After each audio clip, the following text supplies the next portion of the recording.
Deixou de haver um preconceito em relação a esses temas da saudade, da tristeza, da melancolia. Porque são universais. São universais e é um preconceito injusto.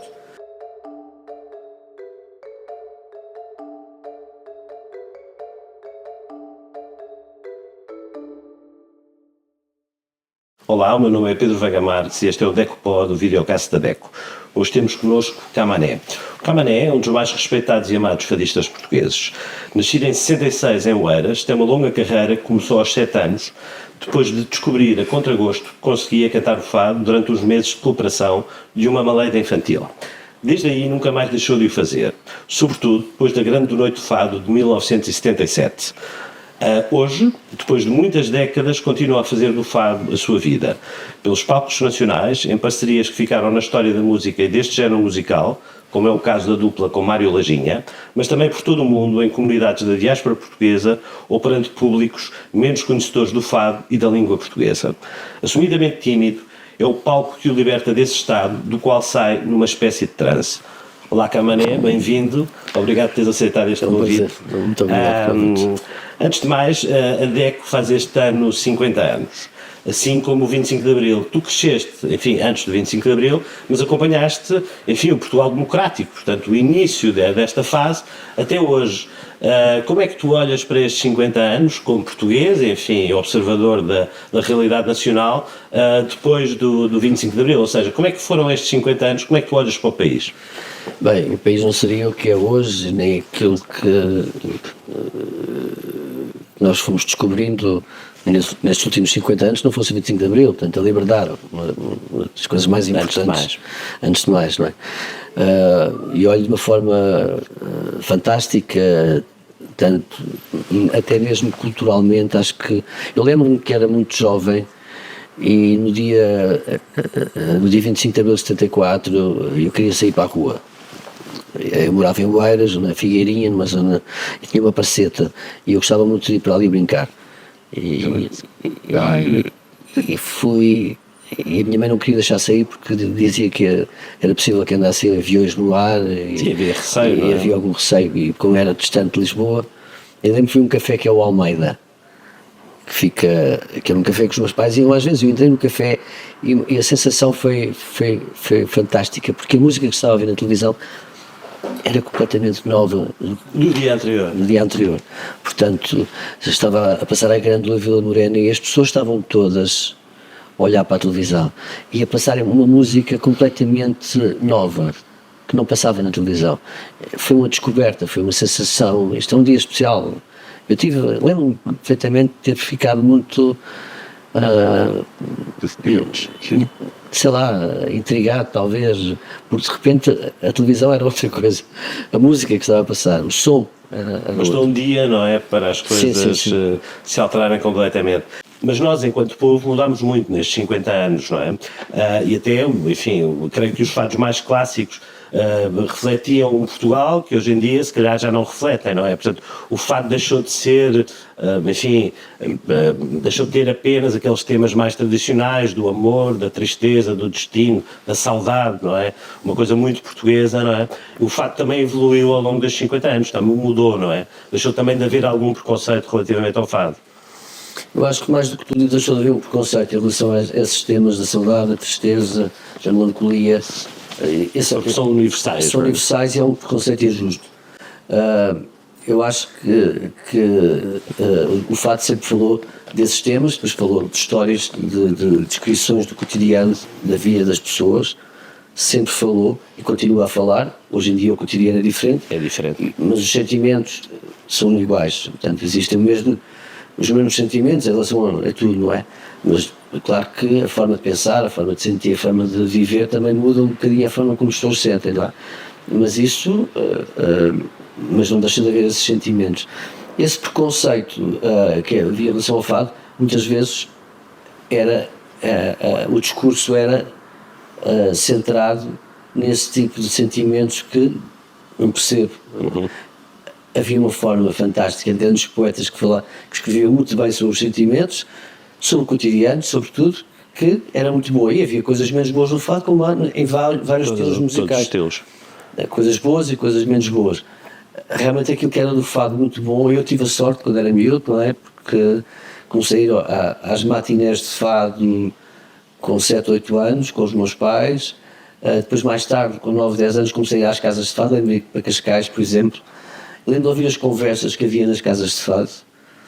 As conversas no Forte do Rodrigo, no Arreda, no Galito, no Estoril. Havia muito fado em Cascais nessa altura. E grandes fadistas que iam lá, como o Miguel Almeida.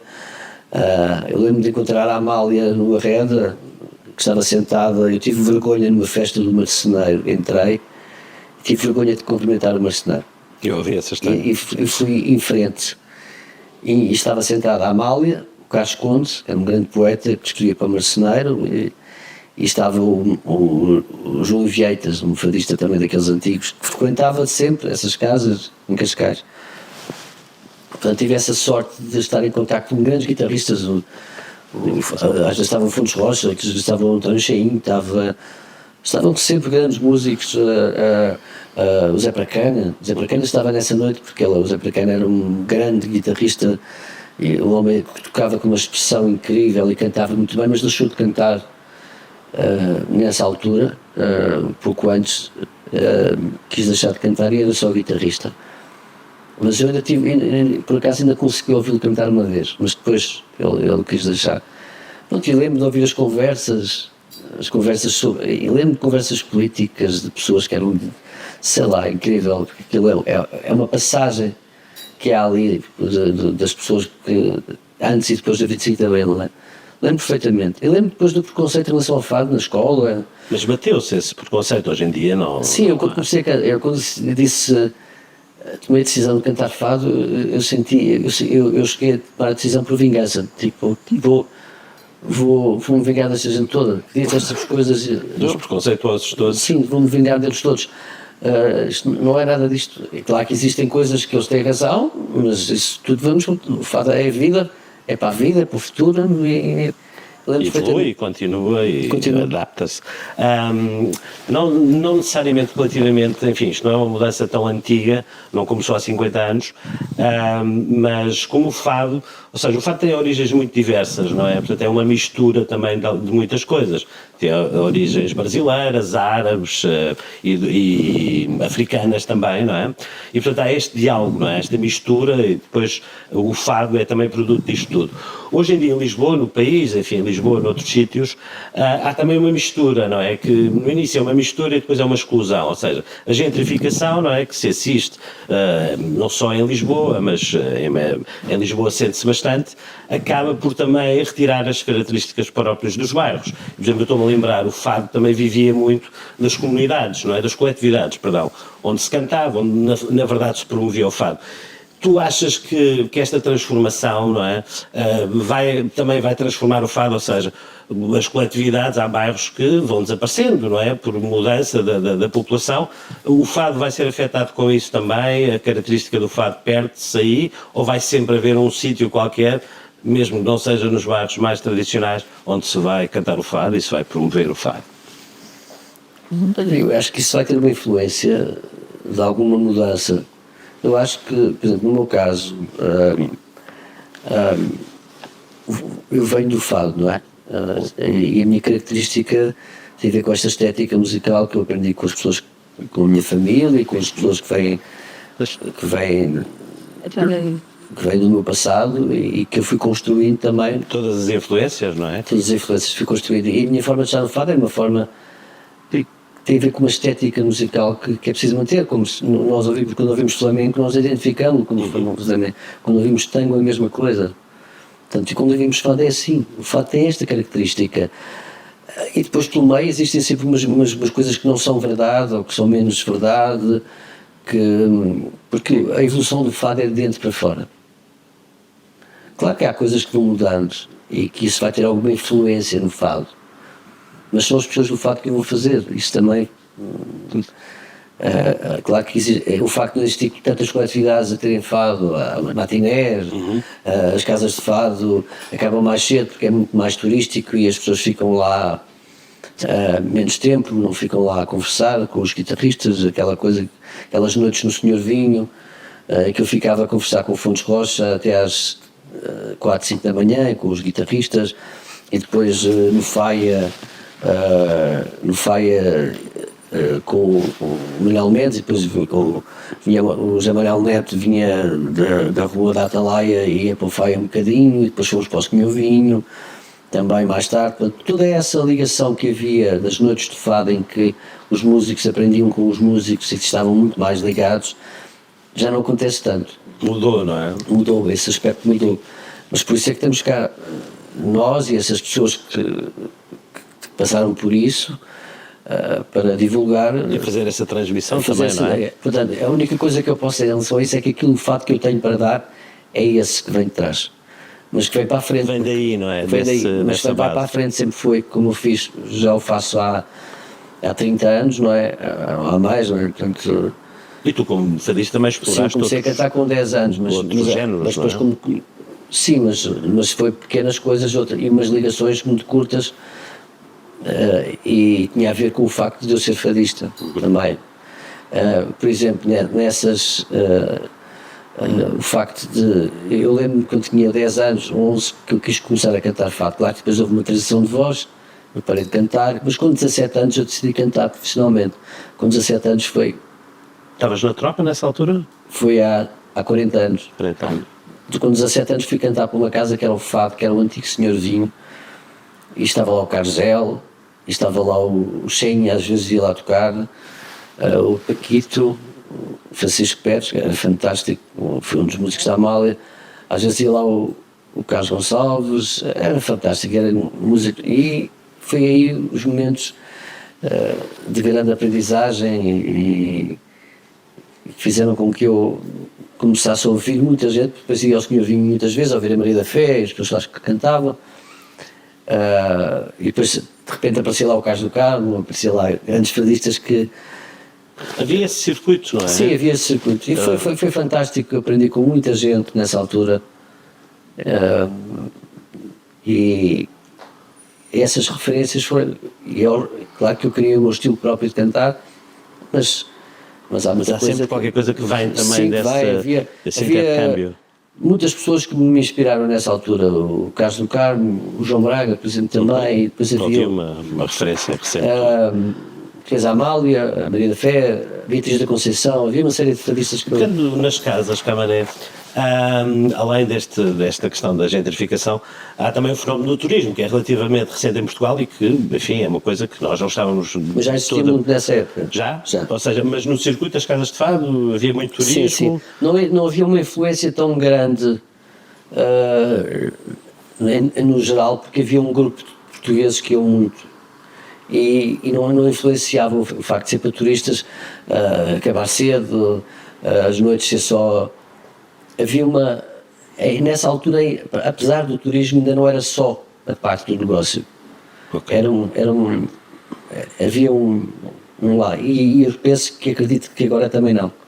Apesar de acabar mais cedo, não sei o quê, os miúdos e as pessoas mais novas que vão cantar as casas de fados vão com essa paixão também. Diz uma coisa, e o turismo... Só que havia a hipótese de estarmos até mais tarde a ter aulas. Era a escola. Exatamente, ficar, não é? Estender a às noite. vezes saímos às 6. Exatamente. E diz-me uma coisa, e o fado lucrou com o turismo, ou seja, há mais casas de fado, há mais sítios onde se canta fado, há mais gente a pedir fado? Eu acho que sim. É? Acho que sim. Acho que... eu lembro-me quando era muito jovem e ia às casas de fado havia muito turismo nas casas de fado em Cascais e havia muito turismo nas casas de fado em Lisboa. Só que era um turismo, era muito menor, não é? Mas era bastante. Não era com esta intensidade que hoje se vive, não é? Às vezes de entrar numa casa de fados, mas eu lembro-me de, já com 20 anos, entrar num Luz ou em algumas casas de fado em Lisboa e praticamente 80% das pessoas que estavam lá a ouvir fados eram turistas. Já agora, e pegando nessa questão que falaste, ou seja, nesse diálogo que havia, intercâmbio entre os vários fadistas que apareciam nas casas de fado, etc., há uma frase que eu retive tua, em que tu dizes que te preocupas com a tua verdade do fado, não é? E não com os holofotes do mercado. Isto é numa entrevista que deste à Fátima Campos Ferreira, se eu estou em erro, não é? Sim. Tu achas que esta nova geração É também assim, ou seja, o mercado aqui tem um papel que vem alterar um bocadinho isto, ou continua a ser o fado o mais importante, não é? Essa verdade do fado, não digo apenas a tua, mas a de cada fadista, digamos, não é? Eu acho que é assim, eu acho que os intérpretes procuram a sua verdade, isso não.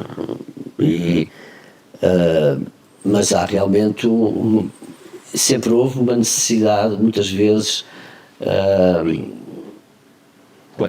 opiniões das pessoas, de editores, não sei o que fizeram com que alguns fadistas Se tornassem mais comerciais? se tornassem mais comerciais e que dessem prioridade a umas coisas com as quais eu não me identifico.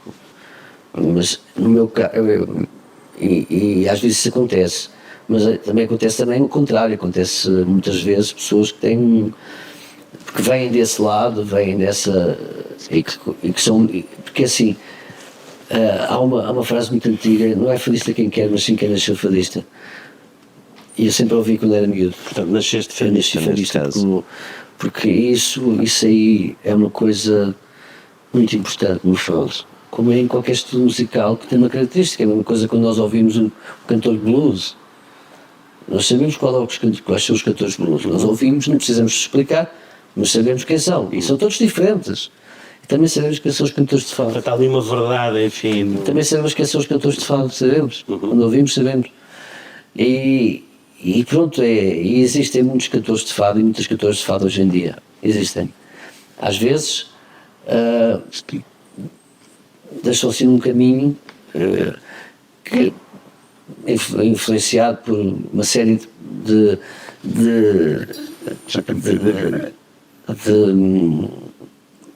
um sucesso às vezes mais rápido, com determinadas mudanças, mas eu acho, eu para mim nunca fiz isso. Nunca seguiste esse caminho? Nunca fiz isso bem. Na minha música, nos meus discos de fado, e claro que já tive participações em discos que não são fado, mas são participações, são coisas pontuais, mas não tem a ver com o meu percurso. Dá-te prazer sair dessa área do fado, cantar num tango, por exemplo? Sim, ainda aqui há dias em Buenos Aires cantei uma série de fados nacionais e de repente cantei 2 tangos. Cantei o Los Afiches, porque eu sou um grande fã, um grande cantor. Roberto, no apelido não me estou a recordar. Roberto... Só me vem Goicoechea, mas não é assim, Sim. É uma coisa parecida. Roberto, como é que é possível ter esquecido agora? Enfim, do horário. Eu apontei, também já não me recordo.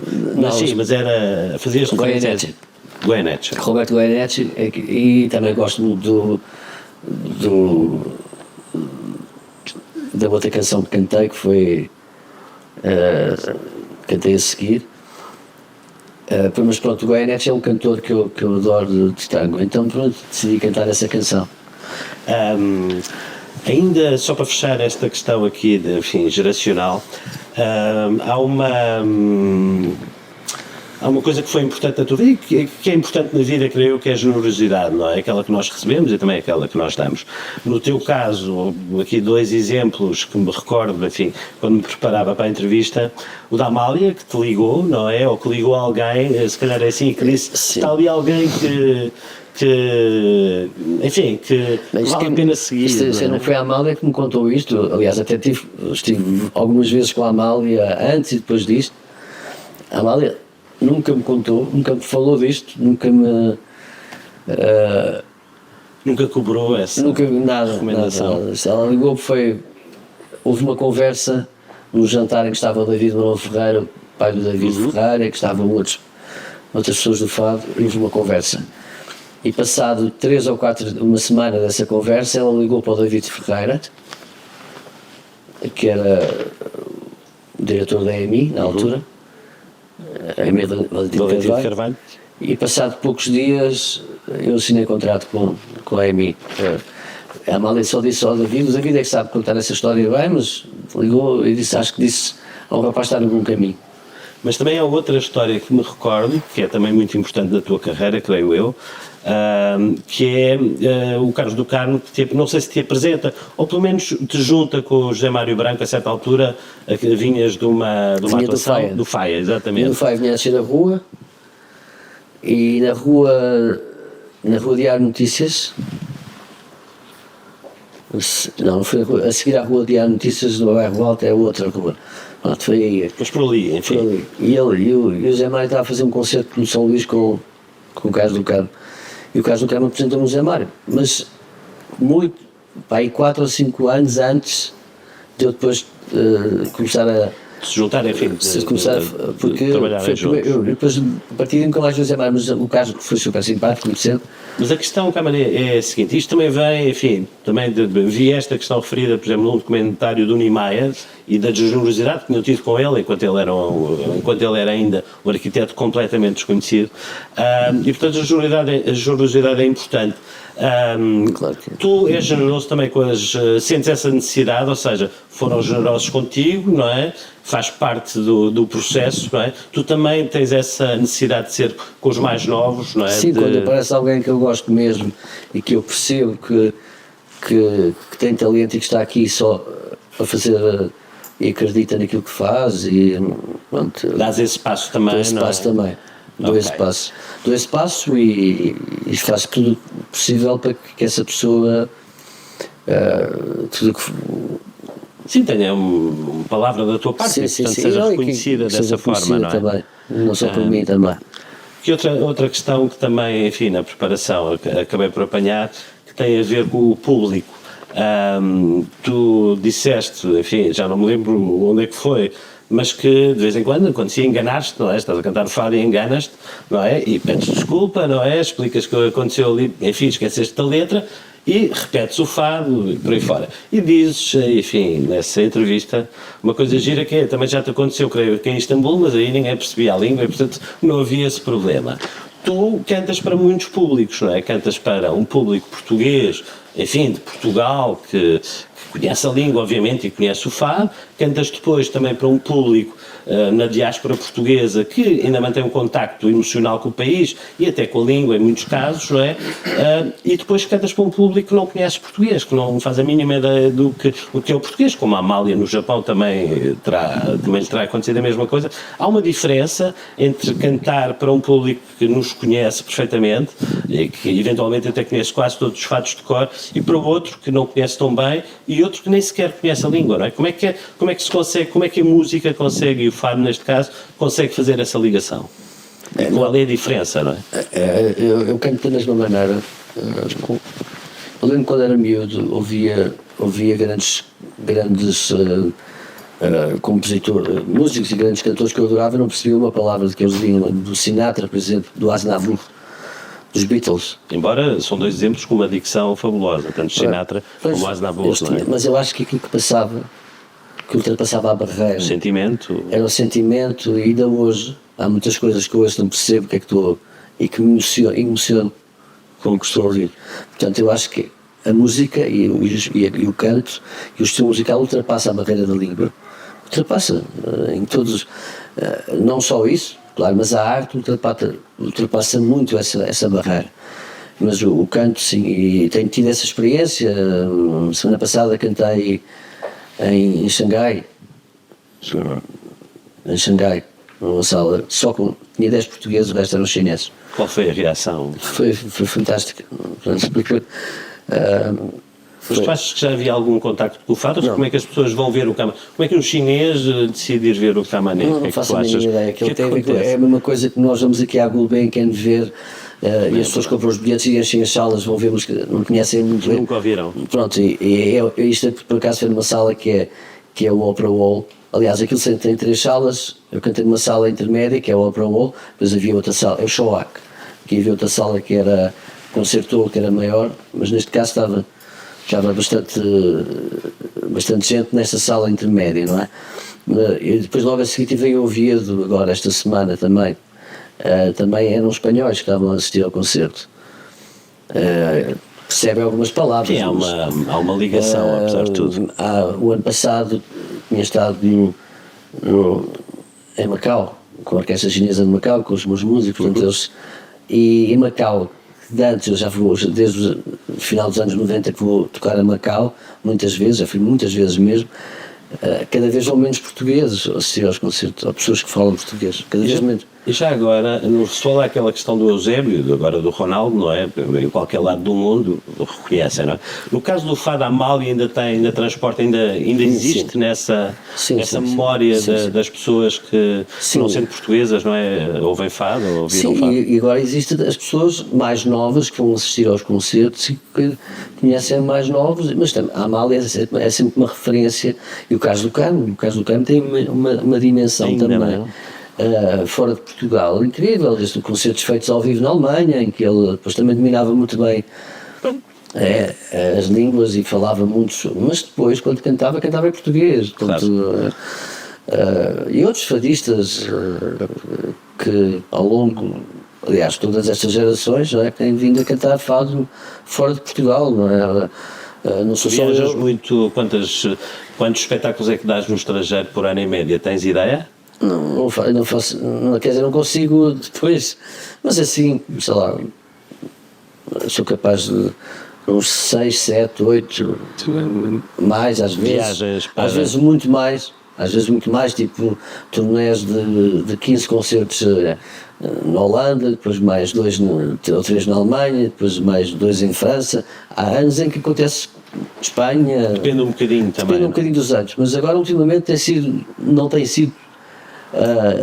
Tem sido mais concertos pontuais, um num país, outro no país, 2 no outro país. E não turnés. Enormes, não tenho feito. Já te aconteceu ficar longe de casa há muito tempo? Sim. Isso é pesado. Não é? Eu entrevistei Sim. o PP Rapazota aqui há uns tempos, ele disse que uma vez teve 8 meses na Colômbia, acho eu, Sim. e que nunca mais vais repetir aquilo. Porque depois também também se perde, enfim, a ligação. Mas ele é ator, não é? Pronto, os atores às vezes ficam mais tempo porque têm que ficar. Sim, é mais demorado, não é um espetáculo enfim, que se resolve ali num dia e depois parte-se para outro. Mas apesar de tudo é muito tempo. Eu tenho a sorte de ser espetáculo. Porque para os atores isso é mesmo duro. Tem que ficar num complicado. teatro. Mudando agora aqui de tema e passando à tecnologia, tu és uma pessoa atenta à tecnologia, ligas à tecnologia, enfim, às coisas que vão aparecendo. Sou um bocadinho. Avesso a isso? Não sou avesso, mas é porque sou muito excluído. Quer dizer, não sou totalmente, mas sou um bocadinho, em alguns aspectos, os telemóveis, os computadores, não sei o que, sou um bocadinho. As redes sociais acompanhas? Não, eu tenho. Mas hoje em dia é uma coisa importante, não é? Para promover. Sim, mas eu acompanho algumas coisas, Mas não ligas muito. em relação a mim, Zero. eu não tenho no Facebook pessoal. Eu por acaso também não. E não sinto falta. Eu não mas, tenho essas coisas, não utilizo essas. Não é uma coisa que tu ligas muito. E, enfim, mas Para ver, por exemplo, para ver filmes, pronto, sou capaz de levar um iPad para ver uma série ou duas, mas é isso, não é? Não Sim. tanto interagir ou Não. seguir pessoas e por aí fora. Mas de qualquer forma, já ouviste falar em inteligência artificial, já todos ouvimos, não é? Já não é ficção científica, está aí, não é? Sim. E o que é que achas que pode acontecer com a evolução desta tecnologia? Enfim, vemos deepfakes fantásticas, não é? O Obama a dizer coisas que nunca disse e por aí fora. Tu imaginas, por exemplo, a Amália a cantar o Sei de um Rio através da inteligência artificial ou o Marceneiro a cantar a Guerra das Rosas, não é? Achas que isso ainda é fado, se isso acontecer, ou já é uma coisa que não tem nada a ver com o fado? Se isso acontecer, só é fado. Achas? Sim, essa Amália cantar o Sei do Rio, supostamente, é assim, o Sei do Rio foi, eu estava a passear na casa onde eu morava há uns anos atrás, há 20 anos, 20 anos estava a passear, se calhar mais, encontrei o Nicolau Lema, que é filho do Alain Lema, e perguntei se ele tinha alguns fatos inéditos do pai, do Alain Lema, se ele tinha alguns fatos inéditos do pai que nunca ninguém tivesse cantado. E um deles era o Sei do Rio, que é sobre o Rio Douro, por acaso, é um poema do Pedro Armindo Melo, e ele deu-me essa música com o pai dele a tocar e a cantar com o sotaque francês, o Sei do Rio, portanto assim com o sotaque engraçadíssimo, a gravação original é incrível, e pronto, e depois eu gravei o Sei do Rio. E depois também me deu outra música que tem um poema da Cecília Meirelles, que é o Te Juro, aquela poetisa brasileira, também musicado pelo Alain. Portanto, tive essa sorte. Supostamente, se calhar, ele terá feito essas músicas para a Amália. Bom, se calhar a Amália cantou, enfim, Não, em não casa. cantou, não cantou. Não, estou a dizer, não gravou, enfim, não gravou, faço pronto. ideia. Eu queria gravar qualquer coisa inédita, não é? Não era estranho agora, de repente, não é? Através da tecnologia, veres a Amália cantar uma coisa que nunca cantou, não é? Sim, o Aznavour a cantar Por exemplo. a Amiga Maria, por exemplo, ou também. o Sinatra a cantar o... Mas isso ainda é música, a questão é essa, ou seja, isso ainda é música. Temos que olhar para isso, é assim, em relação a isso, o que eu posso... Eu acho que é preciso, pronto, vai-se perceber que é a inteligência artificial e olha-se para isso com outros olhos, não é? Mas claro que isso não é... Isso aí é uma brincadeira, é uma isso aí era, pronto, aqueles programas de televisão em que aparece sei lá, isso pode acontecer no teatro, o Shakespeare aparecer mesmo a fazer uma peça de teatro sobre exemplo. Pronto, o Shakespeare. Eu acho que já estive mais longe de ser uma brincadeira. É assim, mas as pessoas, eu acho que as pessoas percebem.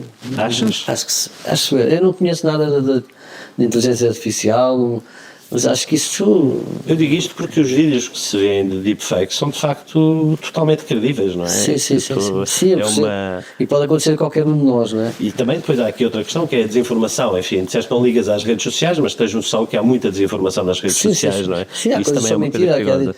É que há dias... Já foste alvo de alguma... Já fui agora de uma doença de parasitas.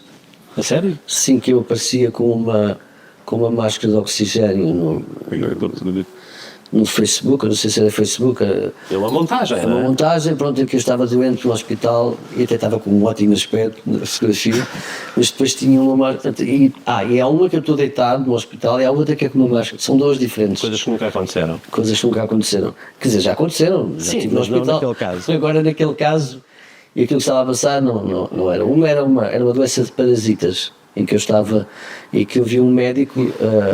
Havia um médico, até um médico conhecido, a comentar que também era mentira em relação ao médico. Portanto, era uma mentira pegada, tudo aquilo. Sim, tudo aquilo era uma mentira pegada, mas aconteceu. Para terminar, Camané, e porque estamos na DECO, não é?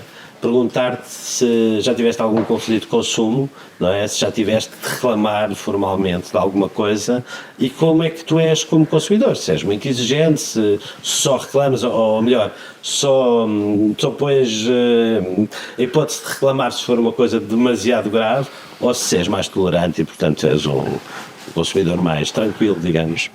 Às vezes sou tolerante demais, a maior parte das vezes sou tolerante demais. Sou. Achas que devias ser mais exigente? Sim, em alguns aspectos, sim. Às vezes sou um bocadinho. Aquela palavra que é otário, sou um bocadinho só. Mas isso é por não ter paciência, por não querer chatear. Às vezes é mais prático, é mais prático. Não ter dá menos trabalho, não é? Enfim, claro, quando são coisas muito graves ou coisas que bem causam outras pessoas. Então, aí eu às vezes sou um bocadinho, mas não sou totalmente intolerante, mas tento mudar um bocado as coisas. Mas raramente tenho tido alguns problemas.